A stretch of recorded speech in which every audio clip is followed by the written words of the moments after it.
So, to help frame our thinking today around this advancing of a digital workplace agenda, we really wanted this gathering to be infused with some inspiration from an expert.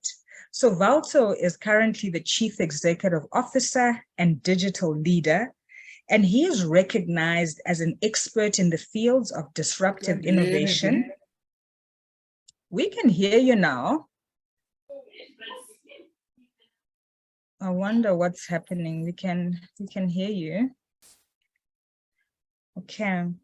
So just taking it from the top, Valter is recognized as an expert in the fields of disruptive innovation, rapid commercialization, business reimagination, and emerging technologies in Europe, the Middle East, and Africa. Okay, and the work that he does there is varied within digital innovation. So he operates at the intersect of strategy, innovation, emerging digital technologies, and business modernization to lead organizations beyond potential disruption. So you'd have gotten a little bit of a taste of the work they do from the video that was screening when you entered the room. So Valter is going to be sharing with us some insights around digital innovation, and I wouldn't do justice if I kept reading his profile. I'm really going to hand it over to you, Valter, to frame it for us, the work that you're doing, and just, help us to think a little bit broader around this 25th conference theme that we have lined up. Over to you. Perfect. And a good hello and a warm hello to everyone on the call. I'm just going to put my screen up. Give me a second, and then we'll get straight into it.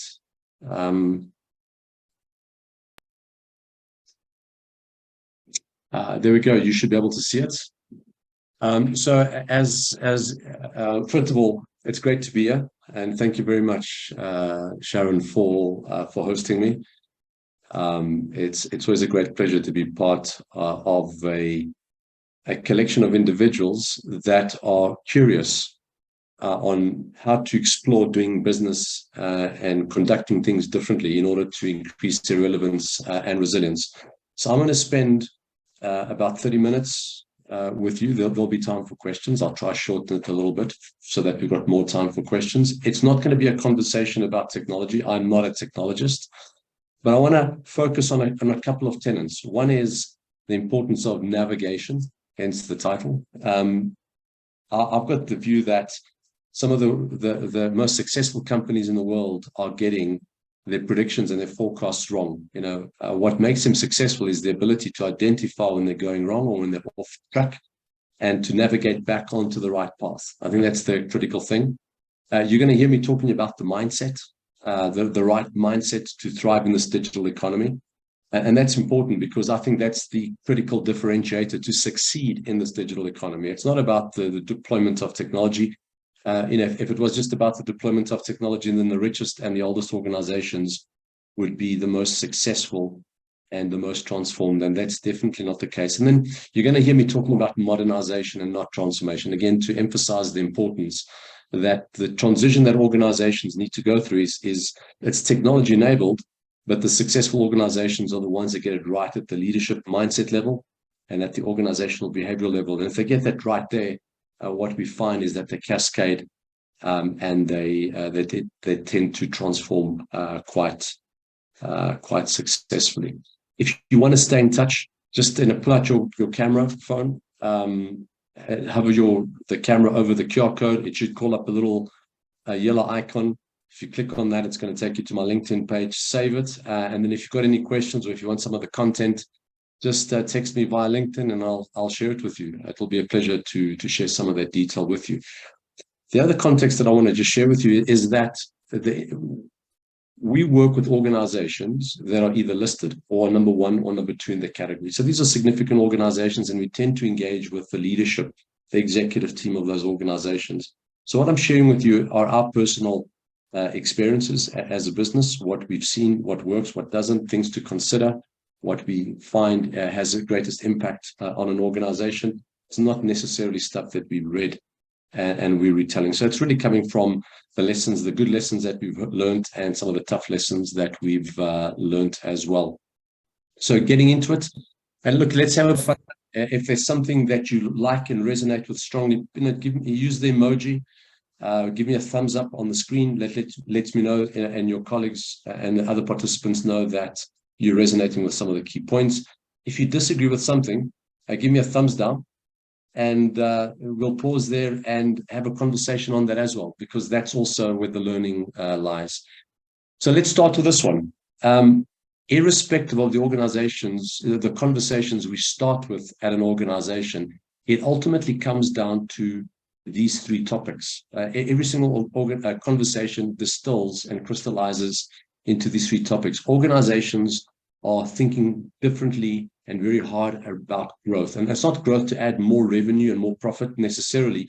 It's the growth that diversifies and de-risks the business. I think COVID was a traumatic experience for many businesses, and the fragility of the business model was certainly put under the microscope. So businesses are very curious and interested in looking at how do they increase their footprint, how do they diversify to increase resilience and relevance into this changing digital economy with an ever-changing macroeconomic environment. Modernization certainly comes up as an important topic. And the modernization, again, to emphasize, it's more than just technology deployment. I think there's a huge focus on technology deployment because the consulting companies push that, but shifting organizational behaviors, transitioning workforces and organizations is certainly critical. And as I mentioned earlier, the winners in this transition will be the organizations that can transition the mindsets and the organizational behaviors of organizations as they modernize. And then finally, it's about the enlightened customer, not the digital customer, the enlightened consumer. It goes more than just being able to connect with your customer via a digital platform or on some kind of e-commerce app. It's about the organization's ability to understand changes in consumption behavior and consumption patterns. Because if we can understand the changes that are taking place in the consumer psychology, we understand the job that consumers are hiring our products and services to do for them, as opposed to the features and the benefits and the attributes of the products that we create. And those are typically far apart. Organizations are very caught up in the features and benefits of their products, where consumers are caught up in the job that product will do for them. And it's not necessarily always the same. If we go into a little bit more detail of concerns that executives have currently and questions that they're asking currently about the workforce as they transition into this work environment, the first one is, it was mentioned earlier, it's about, what does this workplace look like? 2-3 years ago, we were desperately trying to get people to work remotely, and we were figuring out what that means. Many organizations made very bold statements about the future of their work format. And now it's changing, and organizations and leaders are scratching their heads, trying to figure out how do they bring people back into the work environment. I think the key thing is that there's no clear and single answer. Organizations need to figure out what's best for the organization and best for the people, and they need to work out the balance between the two. But looking at what a competitor is doing or what a peer is doing to get to the right answer, I think is silly, and it's probably a lack of leadership in that regard. Number two is how work is being changed by technologies. Again, a big theme before COVID. There was a lot of fear mongering about before COVID around how technologies were going to destroy jobs. We never saw that. And we'll talk about that in a few minutes, but it certainly surfaced again with topics like GPT, which is getting a tremendous amount of PR momentum and media focus behind it. A lot of it is hyped and miscommunicated. And what we need to do as leaders is pause and understand what it means to our businesses, as opposed to retelling someone else's story, which is what happens when we're on the peak of a hype cycle. We don't go and interrogate and explore and experiment with the technology. We immediately assume that what's been said to us is absolutely correct. And we retell that, we live it. So we personify that risk. And then finally, it's the construct that shapes the workforce. And it can range from how we categorize our workforces. We love to use generational theory, which I think doesn't work in a South African context.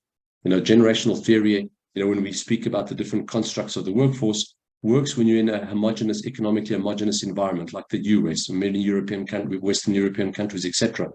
But in South Africa, you could have two people that were born at the exact same hour, same year, etc., but are born into different economic constructs and therefore born into different generational constructs. So you could have someone that's born right now and they're born as a generation AAA, I think that's what they call them now, but in Santon, they're born into the perfect economic conditions with a lot of, how can I say, they'll have a tremendous amount of support in achieving their goals as they become adults.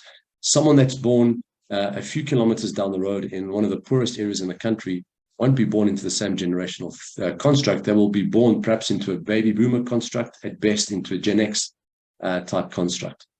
Workforce also speaks to themes like the Great Resignation, quiet quitting. We speak about mental health, etc. These are themes that we have personified and we tend to just accept as the truth, and sometimes with not enough questioning and interrogation and experimentation behind that. Which it comes to, which brings me to this point. We tend to elements or themes or topics tend to get hyped. Digital disruption was a really big one. The big hype around digital disruption, and now it's going to destroy industries and jobs and companies, etc. And we personify that risk, and many organizations and leaders hid beyond that risk to say, well, that's actually what's affecting our businesses, almost taking a bit of a victim mentality. However, when you pause and investigate it, the reality is that digital is not a disruptive force. The negative attributes of a job, the negative attributes of an organization, the products or services it sells, the industries that it's in is actually what creates is actually the negative attribute. The technology becomes the enabler to eliminate that negative attribute. And it's something to think about. Technology has been progressing according to Moore's law, it's doubling in capability and halving in price every 18 months. But that doesn't happen inevitably. It requires a tremendous amount of financial investment, human investment, organizational investment in order to progress at the rate at which it does. And the reason for that is that it eliminates many negative attributes. If it wasn't clear, and if adoption by consumers and customers, etc., wasn't there, then there wouldn't be the investment into those shifts. So let's make it real. Before COVID, I used to speak a lot on this topic, the future of work. There was this absolute fear that jobs were going to be destroyed by the progression of technology. And I actually penned a chapter that spoke about the moral responsibility organizations had to modernize. That this fear that technology was going to destroy jobs in organizations was, and which would typically result in organizations not modernizing, was more damaging to economies and businesses than businesses that focused on modernization. Businesses and industries and economies that don't modernize eventually become irrelevant and they disappear in their entirety. Those that modernize remain relevant, and they actually expand in terms of their ability to compete. What's important is that organizations transition into this modernized state in a controlled and structured way, not at the last minute under tremendous amount of pressure, which then results in the negative press, people losing their jobs, workforces not being transitioned, etc., organizations becoming smaller and more insignificant. What was interesting is a lot of the fear-mongering was based on the work that phenomenal economists had written, Carl Benedict Fry, Enrico Morietti, etc., but their work was misconstrued. Big organizations that were publishing viewpoints that 50% of certain industries would lose their jobs, blue-collar workers would be disseminated, etc. The exaggeration, in my opinion, of that information led to some of these authors rewriting and republishing their books with to add some perspective to their data, to realize, to explain things like that. It's not, data alone doesn't bring about change. Regulations, economic attributes, participation by consumers, participation by the workforce, all of that has an influence and has to be brought into consideration when understanding how technology changes the workforce. So it can't be just doomsday or apocalyptic type scenarios.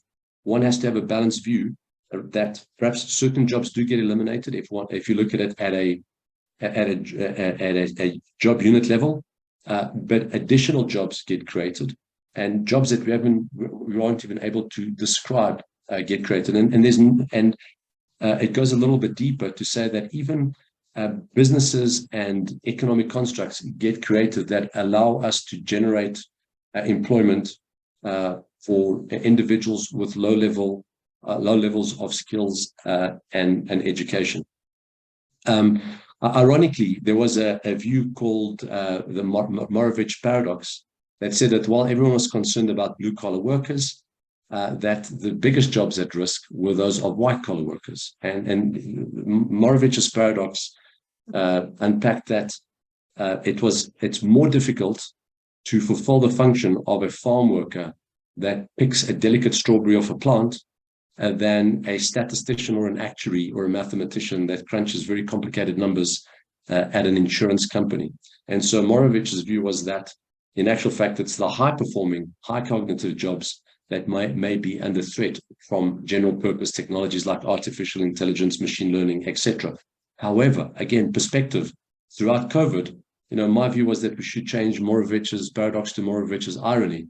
The technologies that we thought would destroy and eliminate jobs were the precise technologies which kept many of those high-functioning jobs relevant as we transition into a new work construct. So again, the importance of perspective.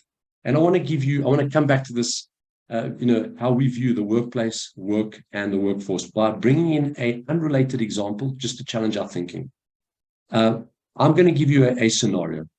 And it's a scenario it's a real life scenario. It takes place in Spain, and it relates to a company that does live entertainment shows, live comedy shows. And I want to use this as an example of the importance of paradigm shift. So this organization, their industry gets levied with an additional 15% tax on live entertainment shows. So they typically come under a tremendous amount of strain, 15% of the bottom line. We've got smart people in this room. If we try to solve that problem for that organization, and we would probably leverage on our experience and our smarts to help them resolve it. And typically the answers I get from audiences when I ask them this question is, to solve that problem, why don't we look at the income statement? That's what good businesses do. Let's try and eliminate as many costs as possible.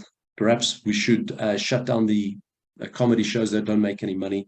Let's pay our comedians differently. Let's increase the frequency of shows. Let's spend a lot of money on marketing, etc. All those answers are correct.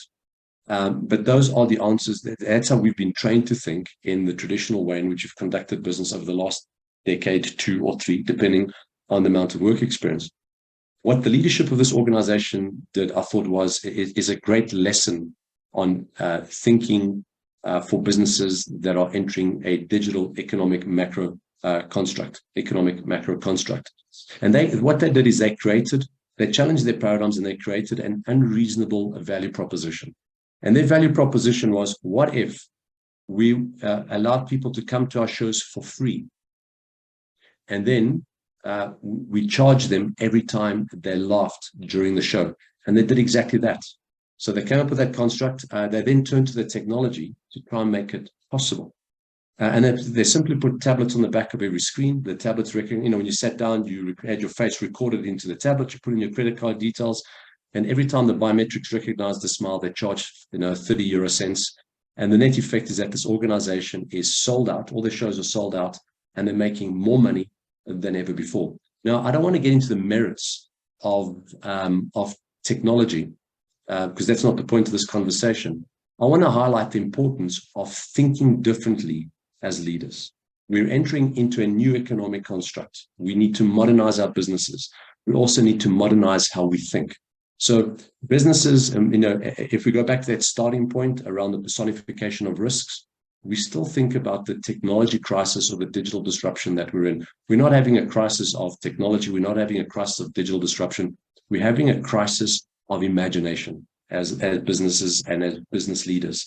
And this example constantly, I use it as an example to constantly remind myself and my teams about the importance to challenge our paradigms and to think about how we construct teams to make sure that we don't get caught into this caught in an ecosystem, or sorry, in an echo chamber of thinking in our teams and in our organization. So with that, I want to share with you a couple of principles that we believe teams and organizations need to embrace to break those paradigms and also to navigate more effectively into the digital economy. There are a number of principles. I'm only going to share three with you. At the end, I've got to summarize a summary of a few more. But here's the detail of three. The first one is around the plurality of leadership. And it really comes down to the fact that when someone comes into a team or an organization as a leader, they have an ambition, and they typically overlay that ambition with the reality of what's happening in the market. Ambition overlaid with reality allows us to develop a strategic view on what we need to do. That leads to goals, strategies, etc., actions, and ultimately, at a very high level, that's how we get to strategy and execution. However, reality is changing around us continuously. We spoke about Moore's law earlier. So technology progresses at a phenomenal rate. How it changes businesses is quite significant, etc. So organizations can no longer rely on their memory of reality because it's changing. An example that I love to share with the business community is that a couple of years ago, we were worried that e-commerce was not a market for South Africa. There wasn't a big enough market in South Africa. There is a view still that e-commerce will be a small market in South Africa. Relatively speaking, it may or may not be. We need to see how it plays out. I certainly don't want to predict the future. But when we look at the utilization of internet in South Africa, this is a fact that many business executives aren't aware of. South Africans that have got access to the internet, which is about 70% of the population, are the highest users of the internet in the world. South Africans spend on average 10 hours and 46 minutes on the internet daily. Right? The average, the US average is around 7 hours. So South Africans that have access to the internet are the highest internet users, daily internet users in the world. All right. So it emphasizes the importance of continuously checking and updating our reality, confirming and understanding the trends that are shaping, but also looking out for early signals that may become future and important trends. On the other side, we've got our ambition, which is shaped by our paradigms. If we are effective at tracking the changes in reality, but our paradigms are pretty rigid, we face with the same risk. Understanding a changing reality with an old way of thinking is ineffective. So we've got to develop that leadership mindset that says we are curious to explore being challenged as leaders, and a recognition that perhaps we're not the smartest people in the room anymore, and that we need to embrace a learn-it-all mindset as opposed to a know-it-all mindset, which is often, I still view that as a very traditional construct of leadership. Together with that, we've also got to embrace that in our teams, either in individuals, our teams, or our organizations, we need to try and facilitate two dimensions of individuals that when they come together, I think create a significant advantage for organizations that are transitioning or modernizing. The one dimension is the dimension of foresight and perspective, which you'll see on the right side of the left side of the screen on the y-axis. And the second dimension is the dimension of execution and control, which means that let me go back a few steps. Foresight and perspective would suggest that I'm curious, I'm aware of changing constructs on the horizon that may impact my organization or my business. See the threats, I can convert them to opportunities. Execution and control speaks to my ability to quantify those shifts and those changes, identify the real value, the granular value they have for my organization, and then to implement it into action and ultimately to value. Organizations or teams with low foresight and low execution and control, you'll often hear them describing themselves as firefighters. I used to think this was a cool thing. But what I've realized is that a firefighter doesn't see the changes coming at them. And this is when I'm referring to teams that are continuously in a firefighting state. They don't see the changes coming at them, nor are they able to implement changes that are long lasting inside those organizations. So ultimately, I'm concerned about their relevance and the resilience over time. So those teams, I believe, will be victims of this transition.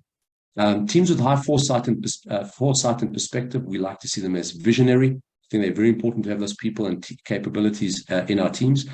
But if that is coupled with low execution and control, then all those teams are just teams with visions, with a plan. Nothing ever comes from it, and ultimately people stop listening to them. Investors stop backing them, etc. So what we do need in the converse of that are teams with high execution and control. And South African private businesses, the private sector in South Africa is very well known for its high execution and control quotient. So they're able to, they actually want to minimize risk as much as possible. They quantify everything. We're very good at implementing, etc.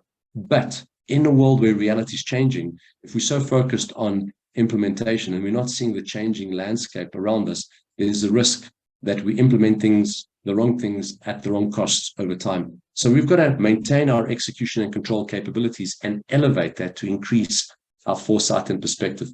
Teams with those combinations as businesses transition, I think will thrive. So again, as leaders, we need to try and construct these teams. We need to enable these behaviors inside our businesses.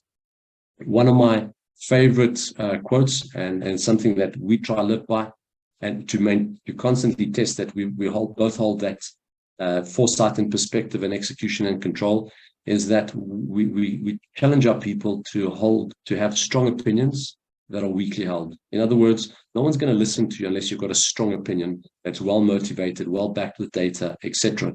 But at the same time, don't be so rigid in your opinion that you don't have the ability to listen to someone else's opinion. So it's quite possible that if someone else has better logic and better data, and if they do, then update your logic and your data and back them. And that's how we become stronger in a very short period of time. Now, the second principle that we value in organizations as they transition is this mindset of ecosystem thinking. And ecosystem thinking would suggest that the path as you modernize is not a path taken alone. And that refers to organizations that you collaborate with, or how you bring skills into the organization and the format within which that collaboration takes place. So we see large and small organizations coming together to create these ecosystems, and I'll speak about it in a second. We see small and large coming together. We see large organizations coming together. And what's interesting, some of the most innovative and most digitally transformed businesses are achieving that status through ecosystem partnerships that they create. So they don't worry about holding the skills and capability for every single eventuality and challenge that they might find in their business. When it comes to the workforce, I think we've had 2 years, 3 years to figure this out.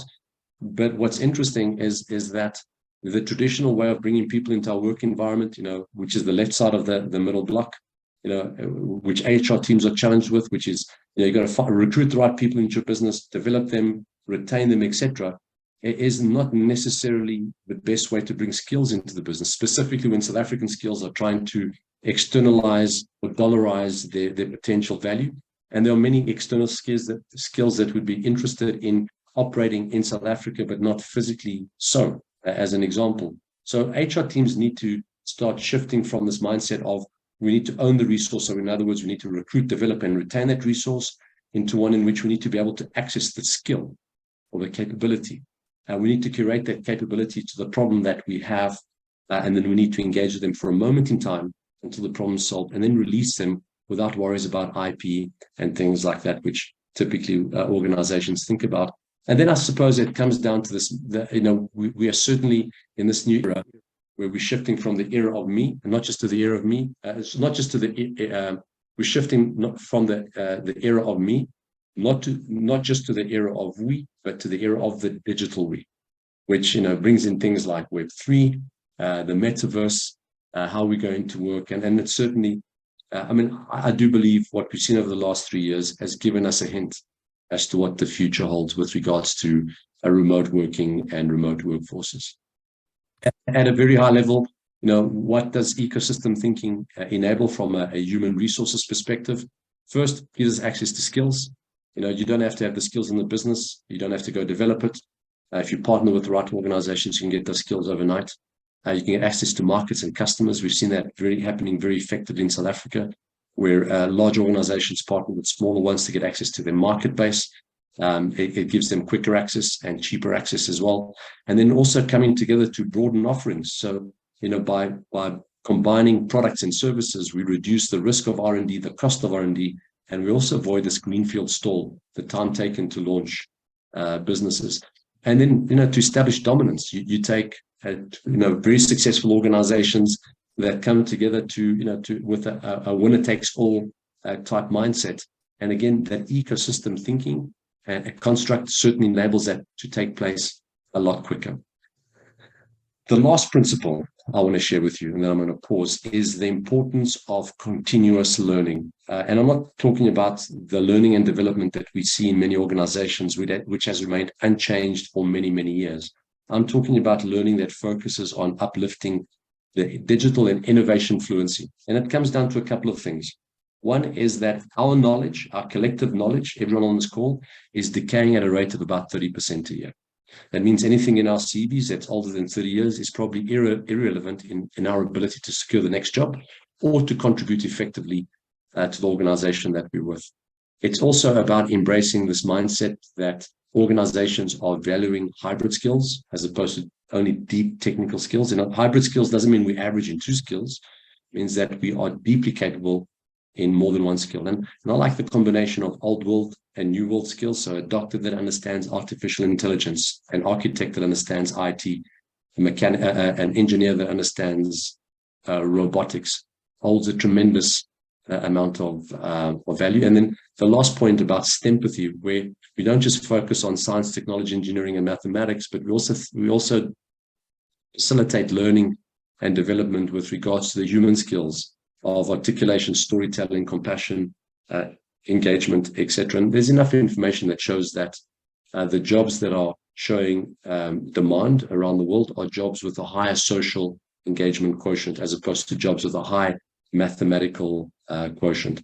And when I talk about fluency, it's not about going to teach people to program or anything of that kind. It's understanding the attributes of the changes that are taking place. So understanding the possibility of exponential change, getting them curious about, so there's a big hype around things like the metaverse, artificial intelligence, etc. How do we expose our leaders, our people to understand the attributes, the business attributes of that? Because if they don't understand the attributes, they can't make decisions to develop strategies. They can't make decisions to deploy strategies. They can't make decisions to rapidly shape defensive strategies. Right, so helping them understand the attributes, the language, what it means at a logical and a principle level so that they can contribute to the thinking. Understanding the economics of these new technologies. It's not just about being able to retell what they do, but to understand what is the impact it will have on our business. Does it unlock growth? Does it unlock productivity and improve quality and reduce defects? Or does it change the experience quotient we give our staff and our customers? What is our role in preparing the workforce for the future? How do we transition workforces in a less traumatic and structured way? And then finally, how do we lead in a bold and courageous way, where being the smartest person in the room is not necessarily the currency of success? It's the ability to extract the best performance and the best output from everyone in the room. And it might even mean that, the smartest person in the room is the youngest, least experienced person in the room that can contribute to the conversation. So with that, let me just wrap up on this one. This is quite an interesting one. It's an interesting stat. We picked this research up at MIT, and it basically said when we picked up that the more time we spent with our clients to help them understand some key concepts, we noticed that they were doing better in decision making. So we tried to find research that verified that there's actually a correlation between the two. And we came across information, a research piece from the MIT that showed us a correlation between the fluency levels of executive teams and the performance of their businesses, which was good. So performance in terms of growth, margin, and valuation. And they went further to say that across the globe and across a variety of industries, on average, CEOs only achieved a 23% fluency rate. In other words, they were ranked number 6 in the C-suite in terms of understanding the environment they had to navigate into. The CFO, the person that's going to make that investment and release investments to move organizations into the digital economy and to modernize, was ranked 11th in terms of understanding. CHROs, the person that's going to recruit and bring the skills into the business and retain them as organizations transition and compete with others, was ranked 9th in their fluency and understanding of what it means to move into the digital economy. And CMOs, the individual that's positioning the value proposition of the organization, was ranked 7th in their understanding of the digital economy and innovation. So with that, I'm going to wrap up. These are the 6 principles. The first 3 are the ones that I shared with you were point 1, point 2, and point 3. So unconstrained perspective was the leadership plurality, ecosystem thinking, and digital fluency and innovation. The other 3 that I'm happy to share with you at another time is around understanding consumption and consumption behavior, consumer behavior, the value in a digital value economics, and how to unpack that to understand it at the most simple level, and then the learning and the human construct of purposeful innovation. So with that, I'm going to pause there, Sharon, and hand it back to you. Wow, wow, wow. Thank you so much, Valter. All the cylinders are firing. I'm like, what? What are we doing in the world of work? And I think for me, the liberation of curiosity, that as leaders, we don't have to have all the answers, but actually we need to show up differently, ask the right questions, be curious, and also tap into the different intelligences. The 30% decay is quite startling. So the trap of thinking, but I have a whole PhD, I know a lot of stuff. Your knowledge is reducing significantly year on year. What else do we need to be opening up ourselves